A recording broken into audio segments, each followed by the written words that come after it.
죄송합니다. 제가 제가 제가 여러분께 이제 드릴 말씀은 오늘의 제목은 진정한 지방민주주의 과연 가능한가 이 내용이 되겠습니다. 기본적으로 정치학에서는 민주주의에 두 가지 기둥이 있다고 말합니다. 그것이 하나는 이제 통치성이고 또 하나는 이제 비례성이라고 합니다. 이 통치성은 이 정치 공동체가 그 안전하고 효율적으로 운영되는 것, 그걸 말하고, 비례성은 정치 구성원들 모든 구성원들이 그 정책 결정에 비례적으로 그 의견이 반영되는 것, 그것을 의미하고 있습니다. 그래서 통치성이 무너지게 되면 정치 공동체는 혼란에 빠지겠죠. 그리고 비례성이 무너지면 독재가 됩니다. 그래서 특정한 사람 또 특정한 계층만 참여하면 독재가 되는데, 이제 한 명만 참여하게 되면 참주제, 뭐 군주제 이렇게 되겠고, 소수만 참여하면 여러분 아는 것처럼 과두제, 또 엘리트만 참여하면 엘리트주의, 또 전문가만 참여하면 전문가주의, 돈 많은 사람만 참여하면 플루토크라시, 뭐 금융주의, 뭐 이렇게 얘기합니다. 그래서 진정한 민주주의가 되려면 이런 통치성과 비례성, 이 두 개가 다 이제 잘 조화롭게 이루어져야 되겠죠. 근데 이 둘은 좀 대립하는 성질이 있습니다. 그래서 통치성을 강조하다 보면 비례성이 약해지고, 또 비례성을 강화하게 되면 통치성이 약화됩니다. 그래서 사실은 이것 때문에 진정한 민주주의가 쉽지 않게 되는 것이죠. 지난 우리 그 지방자치가 30년이 가고 있습니다. 많은 권한들이 지방자치단체에 이양되었고, 또 동사무소나 주민자치위원회가 구성되어 활동하고 있습니다. 물론 더 많은 분권화가 이루어지고 더 많은 권한이 이양돼야 되겠죠. 다만 지금 주어진 자치의 공간에서 우리가 진정한 민주주의를 이루고 있는지, 이런 통치성과 비례성이 조화롭게 이루어지고 있는지 한번 좀 살펴볼 때가 아닌가 생각합니다. 그래서 저는 우리나라의 그 민주주의 현실을 한번 간략하게 좀 살펴보고자 합니다. 우리나라는 여러분 잘 아는 것처럼 긴 시간 국가를 경험했습니다. 뭐 행정국가, 관료국가, 권위주의 국가죠.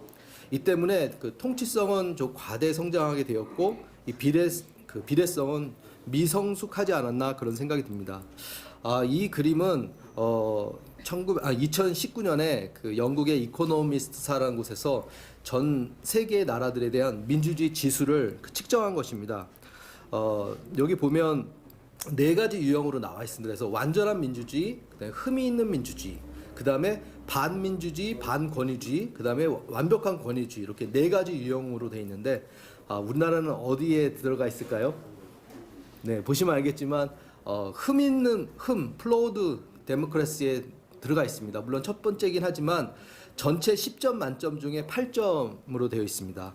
그리고 보시면 그 선거제도 참여 관련해서는 9.17점으로 좀 높은 편이지만, 정부의 기능, 특히 여기서 말하는 정부의 기능이라는 것은 시민들이 정부를 견제하는 것까지 포함하거든요. 거기엔 7.86점, 그리고 정치적 참여에서는 7.2로 좀 낮습니다. 이것이 의미하는 바는 우리나라가 통치성 차원에서는 제도적인 완벽성이 좀 뛰어나지만 시민들의 참여 부분에는 좀 불완전한 흠이 있는 민주주의라는 것을 알 수 있습니다. 그렇다면 우리 지방자치 수준에서는 어떨까요? 시장님, 시의원님들이 굉장히 시정활동, 의정활동으로 열심히 하고 계십니다. 그래서 농업, 복지, 교통, 문화 이런 분야에 수많은 정책들을 세우고, 뭐 일산 테크노볼리 사업, 보육 사업 이런 것들도 많이 하고 있습니다. 또 의회에서는 많은 조례를 제정하고 개정하고, 그래서 행정 서비스를 높이고 있습니다. 근데 여러분들 혹시 이러한 과정, 정책이나 예산을 결정하는 과정 속에 우리 고향 주민들은 얼마나 참여하고 있다고 생각하십니까?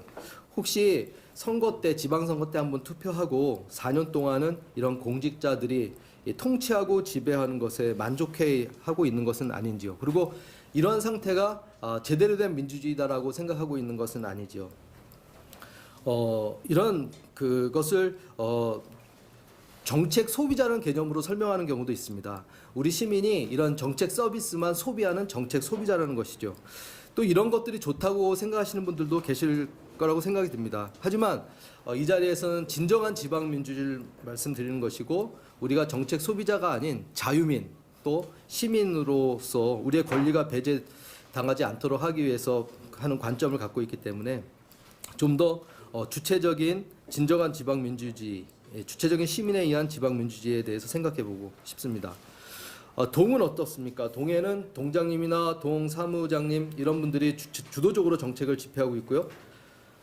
주민자치위원회 같은 경우에도 뭐 위원장님이나 임원들이 주도하고 있습니다. 물론 잘 되는 곳도 있지만 주민참여 예산제 같은 경우에는 동에서 몇몇 분이 모여서 정책 안도 만들고 추진하는 경우도 많이 일상화되어 있다는 얘기도 좀 들었습니다. 결국 우리의 그 지방자치단체 수준에서도 행정 서비스와 통치성 차원에서는 굉장히 많이 발전되어 있는 것 같습니다. 다만 주민의 참여, 이런 비례성은 여전히 부족하지 않을까 생각이 듭니다. 한 가지 더 문제 제기를 하고 싶은데요. 우리가 지금 많이 벌이고 있는 자치공동체 사업이나 혹은 주민자치 활동 사업 같은 경우에도 굉장히 작지만 거기에 있는 여러 활동가 분들께서 어떤 서비스를 제공하는 것에 너무 중점을 두는 바람에 주민 회원들이라든지 주민들의 의견을 듣는 과정은 생략하고 있는 것은 아닌지 그런 생각을 해봅니다. 결국 과대 성장한 통치성과 또 과소한 비례성, 이것이 우리의 현실이 아닌가 생각합니다. 그래서 이것들이 좀 조화를 이루어야 될 것 같고요. 특히 이 통치성과 비례성은 서로 견제하고 균형하고 있기 때문에 과대 성장한 통치성을 줄이기 위해서는 비례성이 좀 성장해야 됩니다. 마치 조화로운 부부의 안에서 그러니까 남편과 아내가 서로 협력하는 그런 모습처럼 말이죠. 그러면 과연 어떠한 모습이 통치성과 비례성이 잘 조화롭게 된 모습일까? 그런 것들에 대해서 좀 얘기해 보고 싶은데요. 그래서 저는 지방자치의 원형이라고 할까? 그 교과서에 나와 있는 원형의 사례를 좀 살펴보았습니다.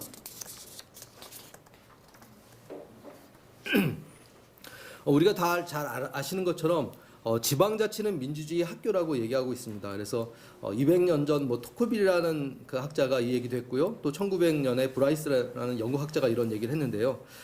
여러분 아시는 것처럼 지방자치 제도를 실시하면 그 속에 있는 주민들은 자연스럽게 지방 민주주의 정신을 학습하게 된다. 이제 이런 게 기본적인 틀입니다. 그렇다면 어떠한 제도이기에 그 제도만 시행하면 그런 정신을 가질 수 있을까? 그런 차원에서 한번 200년 전, 그러니까 지금부터 1831년 미국 동부에 있었던 민주주의 원형과 그 제도를 좀 살펴볼까 합니다. 저는 이걸 보면서 그때의 제도와 우리의 제도 사이에 차이가 나는 점을 제가 좀 발견했거든요. 그걸 한 3가지 정도 차원에서 좀 말씀드리고 싶습니다. 하나는 뭐냐면 먼저 이 1830년대 미국의 뉴 잉글랜드 지역의 자치단체들은 2,000명에서 한 3,000명 정도가 구성되어 있었다고 합니다. 근데 이제 거기에서 공직자를 선출하는데 주민이 공직을 돌아가면서 하는 것이었고 한 19명 정도의 공직자를 선출했다고 합니다.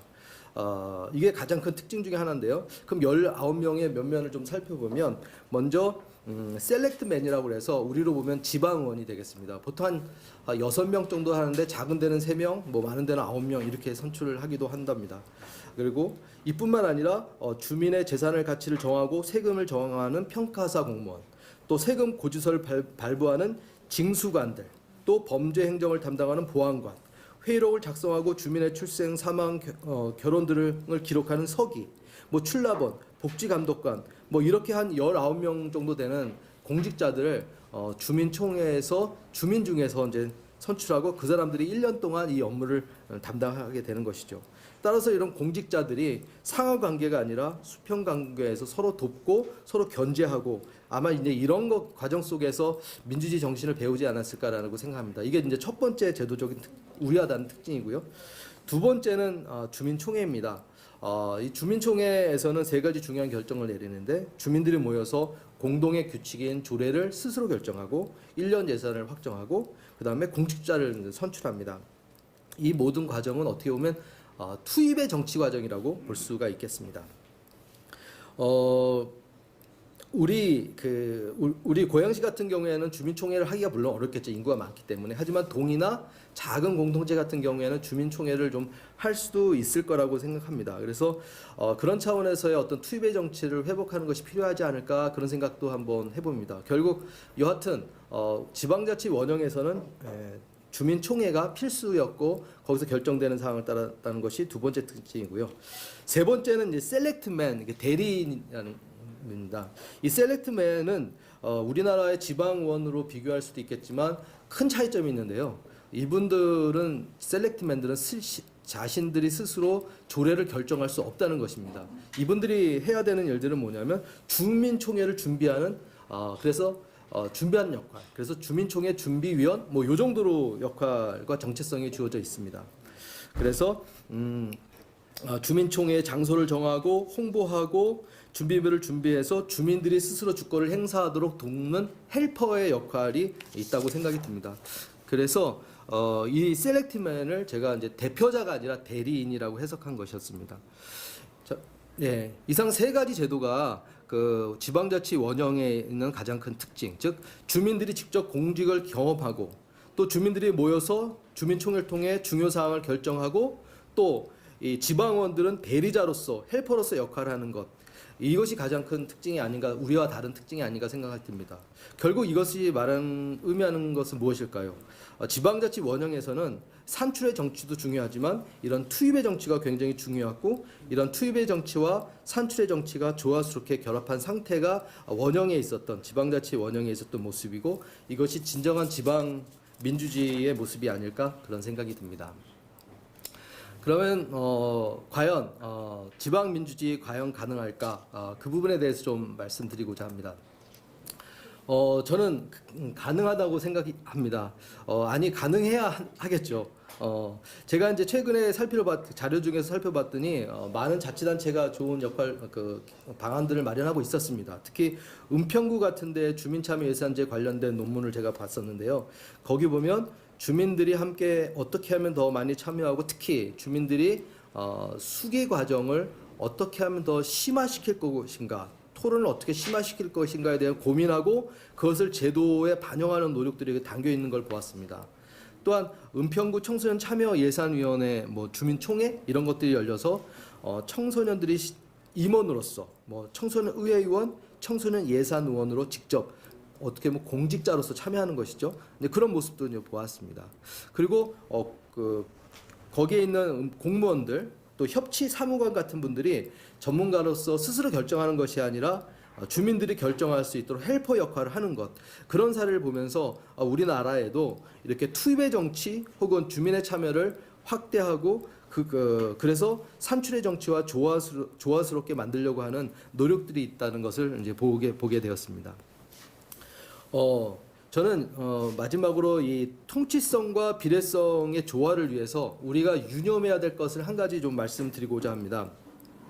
어떤 자치 활동의 임원을 맡았을 때 혹은 공직의 어떤 대표자를 만났을 때 우리는 자연스럽게 행정 서비스를 굉장히 중요하게 생각합니다. 결과를 중요하게 생각하게 됩니다. 근데 그렇게 됐을 때 독재의 정신이 커질 수 있다라는 그런 우려를 200년 전에 토크빌이 말했습니다. 그리고 그가 한 개념이 바로 부드러운 독재, 소프트 데스파티즘 이런 개념을 썼습니다. 그가 말하기를 지금 근대 그러니까 평등한 현대에는 과거와 같은 독재는 없을 것이다. 그러나 새로운 독재가 나타날 수 있다. 우리는 평등하지만 나누어져 있고 서로가 서로에게 낯선 이들이라는 것이죠. 이때 만약에 자비로운 능력자가 우리를 보호하는 보호자로 등장하고 그들이 마치 부모가 자녀를 돌보듯이 행정가가 주민을 보호해주고 이런 행정 서비스를 제공해주는 그 상태, 즉 행정가가 억압적인 방법이 아니라 세심하고 부드럽지만 우리를 돌봐주는 상태가 된다라면 그들은 양치기가 되고 우리 주민은 양이 될 수도 있다라는 그런 얘기를 했습니다. 결국 양이 되면 독립심과 어떤 자립심 이런 초기에 가졌던 그런 시민의식이 없어진다는 의미가 되겠죠. 이와 관련해서 공무원과 공무원들이라든지 우리가 선출한 공직자들이 우리의 보호관, 가디언이 되는 정치, 이것도 맥락이 같은 맥락이 될 수가 있겠습니다.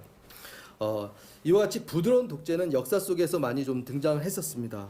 1930년대 히틀러도 독일 유권자에게는 독일 유권자들의 마음, 그들의 필요, 행정 서비스를 채워 주었던 부드러운 독재였고 또 보호관이었습니다. 또한 현재 미국의 트럼프도 백인 우월주의나 이런 분들한테는 보호관으로서 또 행정 서비스를 잘하는 그런 행정가로서 다가갈 수 있을 거라고 생각이 듭니다. 하지만 그런 두 결과는 어떤 결말로 이어졌는지 여러분 잘 알 수 있을 거라고 생각이 듭니다. 우리 자신도 어느 순간에 직책을 맡고 임원을 맡고 공직을 맡을 때 부드러운 독재가 될 수 있지 않을까 그런 생각이 듭니다. 주민의 권리와 자유를 보호하기보다는 나의 경험을 기초로 그 양떼를 몰고 나는 양치 역할을 하고 있게 되는 것은 아닌지 그런 생각을 합니다.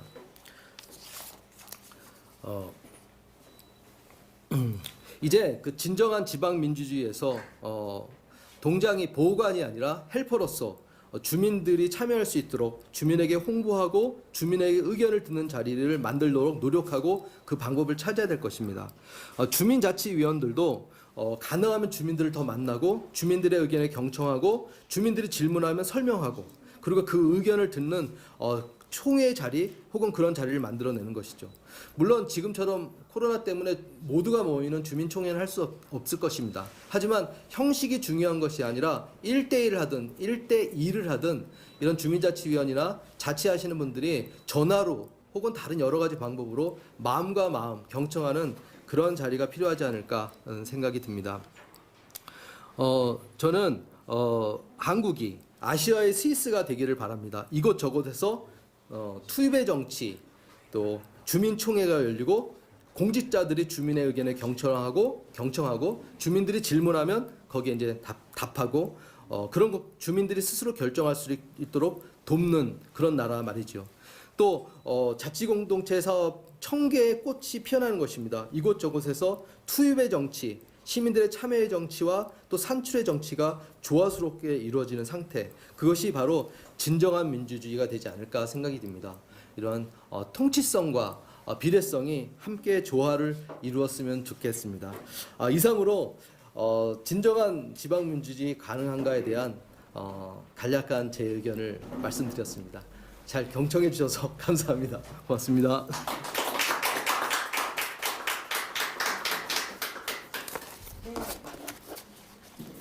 네, 여러분 재밌으셨죠? 부드러운 독재라는 말이 아주 무섭습니다. 네, 보호라는 의미인데 부드러운 독재가 사실 주민들 스스로 자치를 할 기회를 경험할 기회를 박탈하는 거네요. 10분 정도 우리가 질의를 좀 받을 수 있나요? 아니면 7분 정도 30분부터는요 두 번째 주제 발표가 있거든요. 그 사이에 저희가 한 5분 정도 궁금하신 거 있으면 질문 받겠습니다. 저는 아까 부드러운 독재라는 말이 달콤한 몸에 나쁜 달콤한 사탕 있잖아요.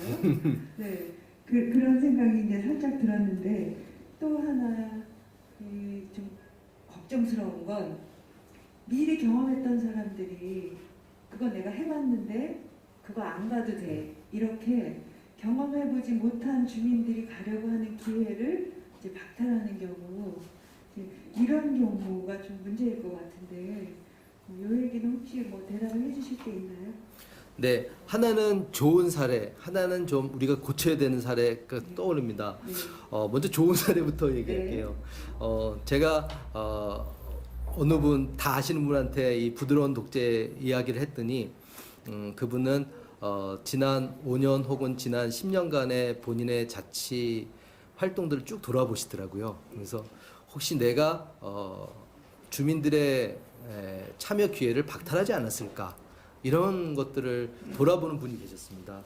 저는 그분이라면 부드러운 독재 걱정 안 하셔도 된다고 생각이 듭니다.